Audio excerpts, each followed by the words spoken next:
adalah ternyata di dalam negara demokrasi yang berdasarkan konstitusi harus ditopang oleh pendidikan. Welcome to Furman Penipahan Channel.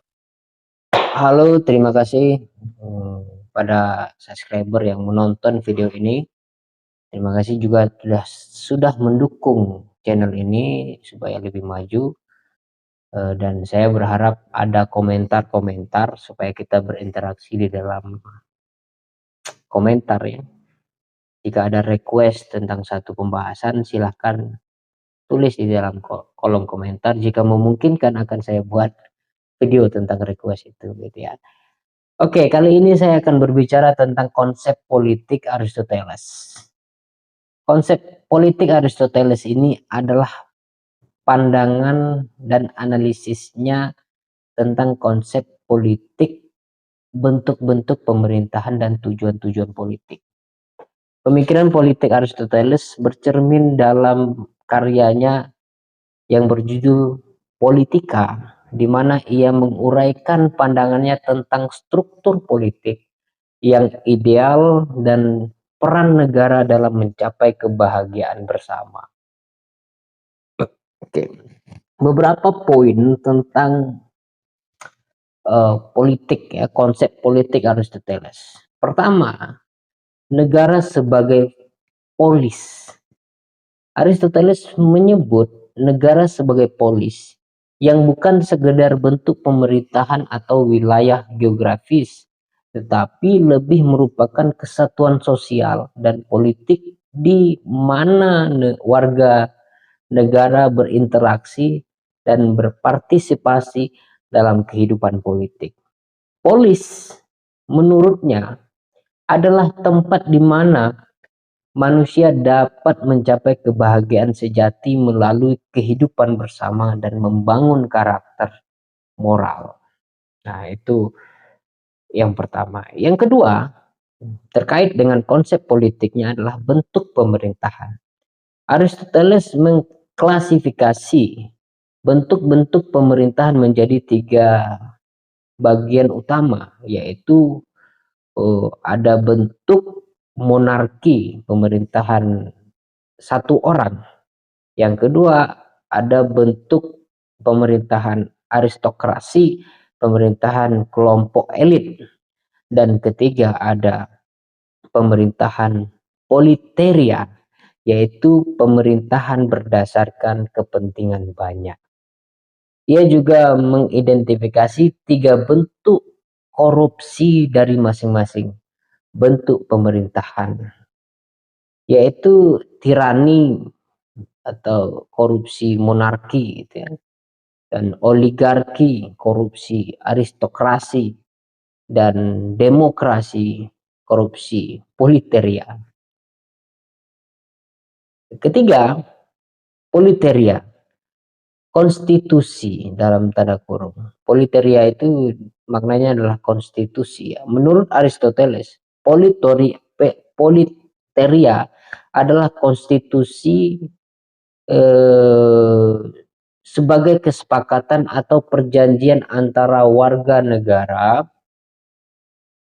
tentang bagaimana mereka akan diperintah dan bagaimana keputusan politik akan diambil. Ia berpendapat bahwa politeria yang baik adalah bentuk pemerintahan yang berlandaskan pada keadilan dan kesejahteraan, di mana kepentingan banyak yang diutamakan. Itu mungkin mudah-mudahan tercermin di dalam negara kita itu ya. Dan yang keempat, ada hukum dan keadilan di pembicaraan konsep politiknya. Aristoteles menganggap bahwa hukum dan keadilan adalah dasar dari sistem politik yang baik. Hukum harus diatur secara adil dan berlaku untuk semua warga negara tanpa terkecuali. Keadilan menurutnya adalah prinsip yang mengharuskan setiap orang mendapatkan bagian yang sesuai dan layak berdasarkan kontribusinya terhadap masyarakat. Jadi hukum itu bukan hanya sekedar vonis, tapi juga survive, apa istilahnya, hadiah gitu ya. Jadi ada orang yang berkontribusi terhadap negara diberi hadiah. Itu disebut adil. Orang yang bersalah diberi hukuman. Nah, itu keadilan di dalam konsep politiknya Aristoteles. Yang kelima, tujuan negara. Di dalam politik, sebuah negara harus memiliki tujuan. Tujuan utama negara menurut Aristoteles adalah untuk mencapai kebahagiaan bersama atau eudaimonia yang kita bahas di segmen sebelumnya.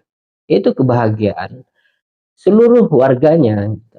Polis yang baik adalah mampu menciptakan kondisi yang memungkinkan setiap warganya untuk membangun potensi dan mencapai kehidupan yang sejahtera dan bermakna, gitu ya. Yang keenam, di dalam ini uniknya Aristoteles ini, bagian yang keenam, di dalam konsep politiknya dia menyinggung tentang pendidikan dan kebiasaan atau budaya.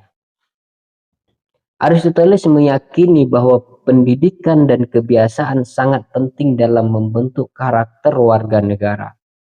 Pendidikan harus berfokus pada pengembangan kebijakan dan etika, sehingga warga negara dapat berkontribusi secara positif dalam kehidupan politik dan masyarakat. Jadi, negara yang demokrasi atau negara yang berdasarkan konstitusi tadi, kalau tidak ditopang oleh pendidikan, maka negara itu akan kacau. Karena banyak akan melahirkan perilaku-perilaku yang tidak positif. Begitu ya. Ya kira-kira begitu. Pemikiran politik Aristoteles telah memberi kontribusi besar dalam pengembangan teori politik dan pemikiran tentang bentuk-bentuk pemerintahan. Pandangannya tentang negara dan tujuan politik juga tetap menjadi perdebatan dan relevan hingga masa kini, karena banyak prinsipnya yang masih digunakan sebagai acuan dalam analisis politik dan pemerintahan. Terima kasih, itu aja tentang konsep politik negara. Ada 6. Yang mengejutkan adalah ternyata di dalam negara demokrasi yang berdasarkan konstitusi harus ditopang oleh pendidikan. Kita bertemu di segmen selanjutnya.